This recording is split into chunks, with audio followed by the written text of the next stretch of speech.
First, I would like to congratulate you for your attendance and for your sabr and for your care for knowledge. And I think you know that the way to knowledge is an access to Jannah. The way to knowledge is the access to Jannah. And there are many people who are ascetic. And we know that zuhud is an important demand, a good thing, a noble thing. To be zahid. You know the meaning of zahid. To be zahid is very important, but not to be zahid in ilm, because most of the people are zahid in ilm. Zahid means ascetic. It's the root of zahid is asceticism. And that means a person who doesn't really care much about this life, knowing that the other life is the most important one.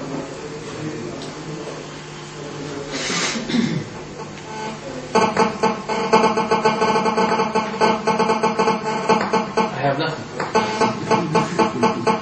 So, since this is a problem, I would urge all our brothers to switch off the mobiles if they do me that favor, because we don't want to hear that noise again. Especially, we want this to be well recorded. Jazakumullahu khairan. So, since we know that this life requires zuhud, asceticism, but there is something very important that the Prophet ﷺ told us. He told us ﷺ that ad-dunya, life, is mal'una, is dismissed. Mal'una, if we take it literally, it means cursed. But the meaning of the word cursed means الطرد والإبعاد. الطرد والإبعاد.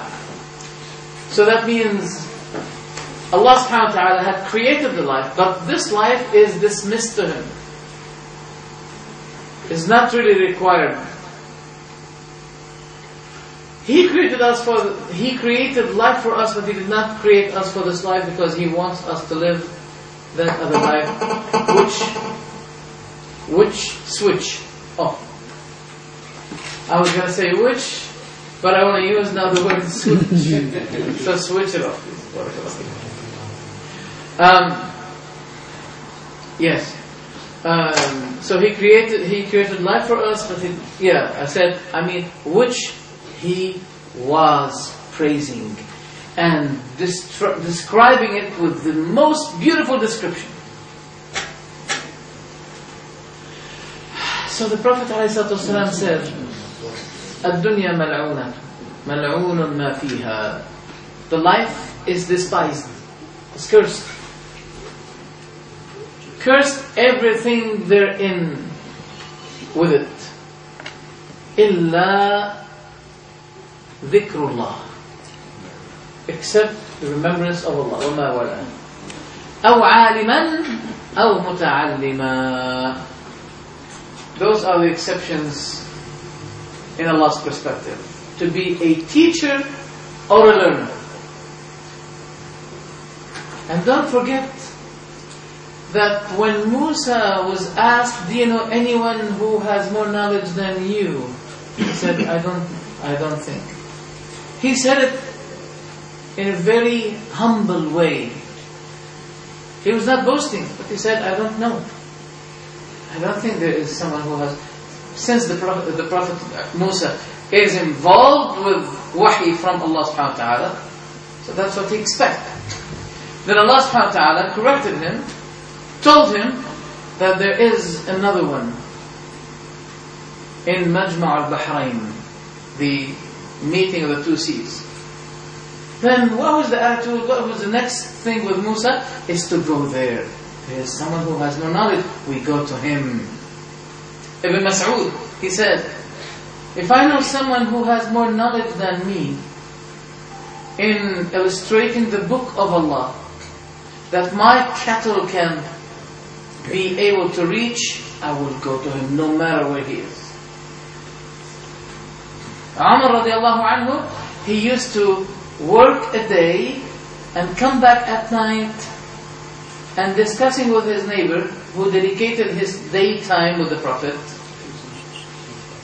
They explore at the end of the day, at night, what his neighbor took from the Prophet ﷺ. The other day they swap. Umar goes to the Prophet, spends a day with the Prophet, and the neighbor goes to seek provision. So they did not achieve to be leaders and to be leaders in guidance except by this. And he said himself, Umar radiallahu anhu, تَعَلَّمُوا قَبْلَ أَن تُسَوَّدُوا. Seek knowledge before you will be pushed to any kind of leadership, before you will be leading others.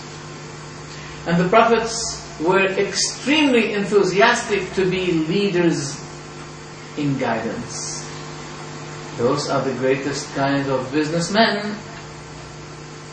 Their best business is to make sure that if they die, they will be getting the blessing and the reward of every single beneficial knowledge that they gave to people before they died. So they want to have a guarantee that even after they die, the credits of good deeds still going on continuously for them. What kind of people are those? So I want you to be benefited with this and remember the importance of seeking knowledge.